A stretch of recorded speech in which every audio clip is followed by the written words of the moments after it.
Lincoln 365 by Arnold Kunst, July 9th.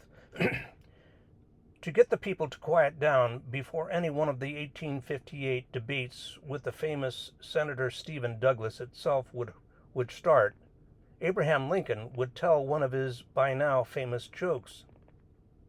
As the joke wore on, a circle of attentive silence would radiate outwards from the speaker's platform, like a pebble dropped into a still pond of water, until the punchline was reached. Then everyone who had heard the whole joke would burst into laughter, and the ones out on the fringe would be encouraged to remain attentive because Lincoln just might tell another joke. In the process, by the way, Abraham Lincoln would have won the debate before it had even started. Isn't that right? Arnold Kunst. The most trifling actions of a man give a nice observer some notion of his mind.